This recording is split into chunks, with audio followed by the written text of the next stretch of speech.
This is the Good Neighbor Podcast, the place where local businesses and neighbors come together. Here's your host, Nick George. Welcome to the Good Neighbor Podcast. Are you in need of a heating and air conditioning company that's in Fort Collins and has almost 2,300 Google reviews that lead up to 4.9 stars, which is not easy in this industry? If you're looking for something like that, one might be closer than you think. Today, I have the pleasure of introducing your good neighbor, Glenn Frank, with Fort Collins Heating and Air Conditioning. Glenn, how's it going? It's going great. Thanks, Nick. Good. We're excited to learn all about you and your business. Tell us about your company.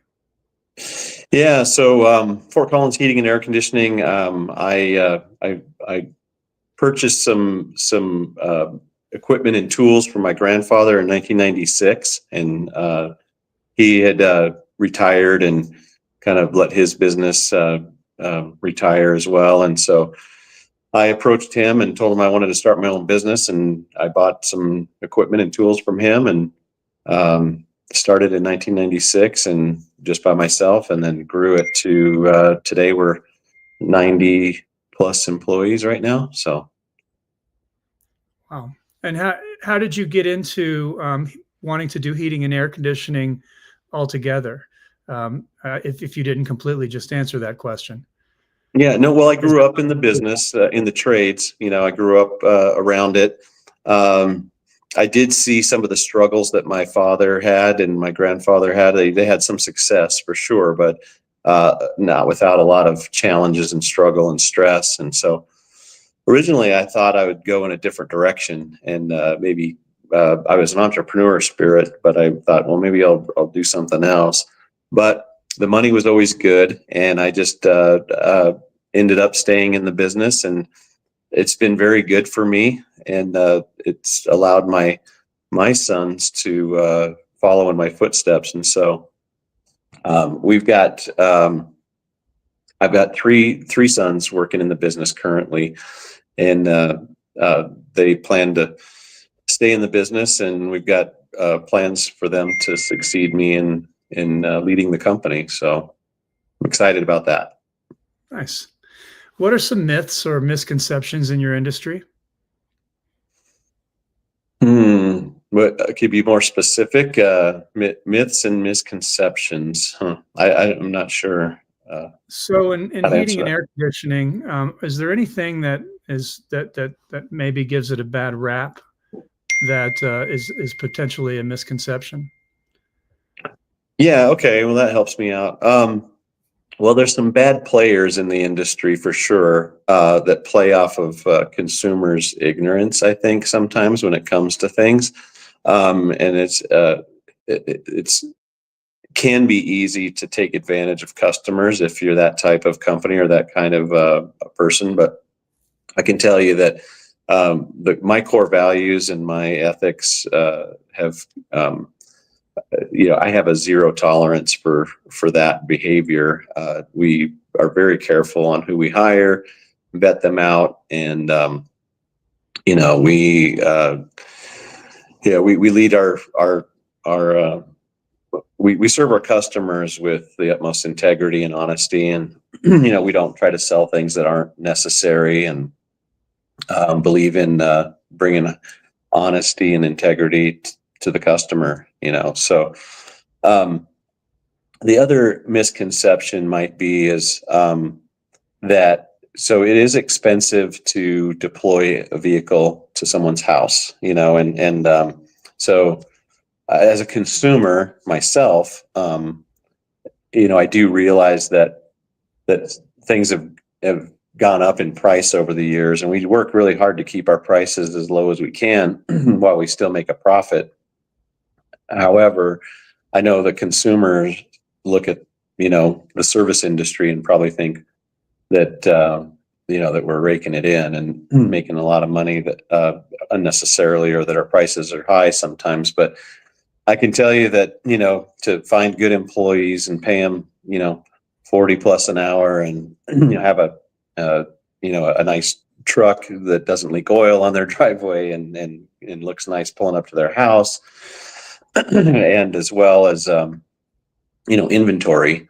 There's a cost to just to roll a truck up to a house is, a couple $100, so that might be a little bit misconception in our industry that that we're overpriced, but we are very competitively priced, I believe, in our industry. So, and we work to deliver the highest value that we can deliver.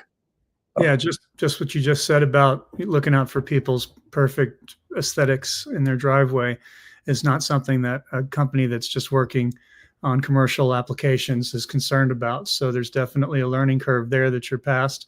And I asked you before we started if you preferred commercial or residential, and you said both. So I'm going to ask you this question in front of everybody. Who are your target customers, and how are you best attracting them right now?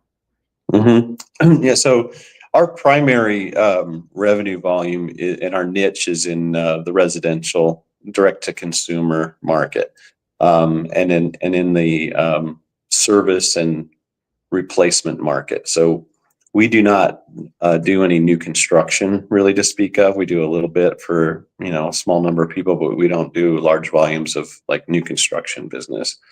It's all either business to business or business to consumer directly. So we're the commercial side is about probably 25% of our business. 75% is residential. Does that answer your question? It does. We know that marketing is the heart of every business. I looked at your website briefly. I didn't see videos. Do you have videos on your website? We should have some videos on our website. Yeah. Okay, good. Yeah. Have you ever done podcasting before? I've been on one other podcast not too long ago. So, but no, I haven't done a lot. Outside of work, what do you do for fun? Oh, I got grandkids, and my wife and I like to travel, go camping and hunting, and we've got 3 hunting trips planned this year. We've got we were able to go to the Kentucky Derby this year and the Indy 500. So we like to travel and do things like that, and give back to the community, volunteer with different things. So yeah, those are the things we like to do. Let's switch gears. Can you describe a hardship or maybe a life challenge that you overcame and how it made you stronger? Oh yeah, lots of them, but I don't think we have time for all of them. But yeah, it's yeah, I've been through embezzlement, theft, setbacks personally, divorce, losing key people. I don't know. We want to land on one or the other, but 30 years in business, I've been through a lot, and it tests your resilience, and I think as entrepreneurs and business people, we have to be kind of geared for the grit that it takes to push through and persevere. But probably been close to bankruptcy once or twice, I suppose, not really that close, but it seemed like it, where I wasn't able to pay myself for a while, and scrape by.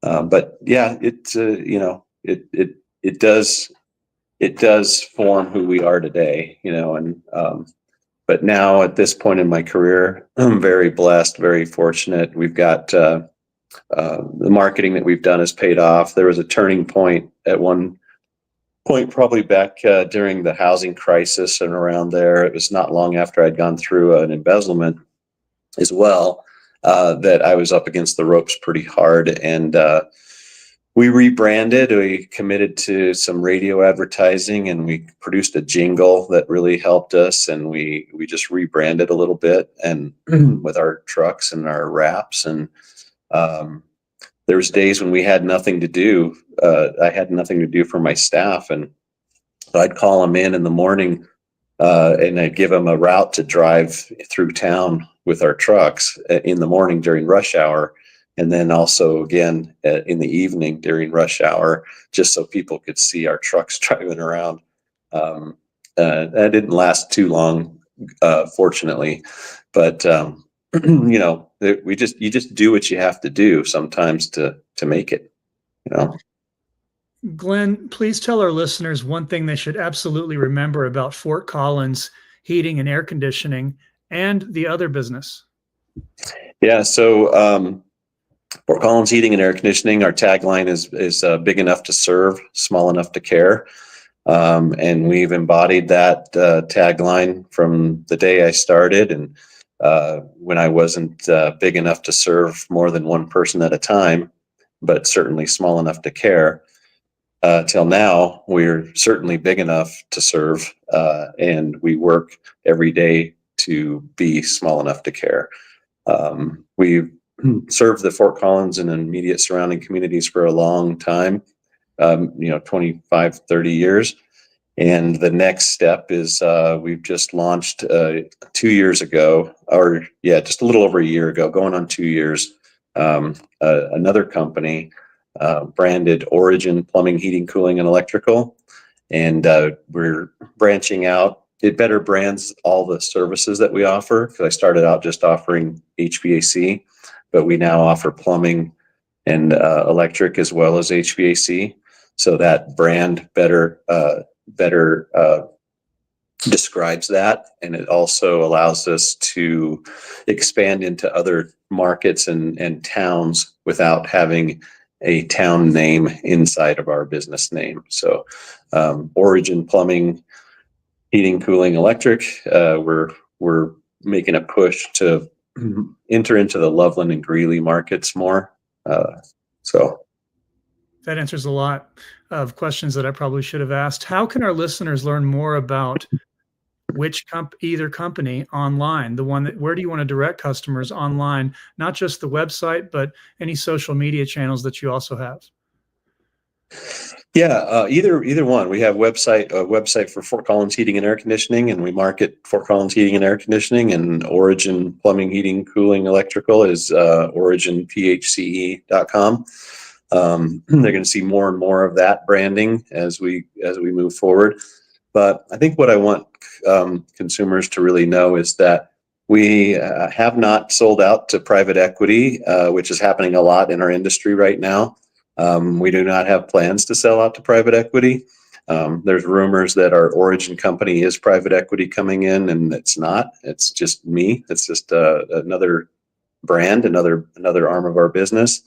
And so yeah, same family owned and operated company, here to serve people, and locally owned and operated. So you can count on that same service that customers have come to experience for years. Nothing's changed. And so I was mentioning to my staff, I'm so proud of my staff lately. We to be able to scale to the size that we are and still deliver the level of service that I strive to deliver when it was just me, I'm very proud of my team for being able to do that, because that's something that's hard to do as you grow and scale, is to deliver that same level of service that you strive to deliver. And we are getting, as you said in the beginning, reviews left and right. And that's a testimony, not to me, but to the staff that I've hired and what they're delivering every day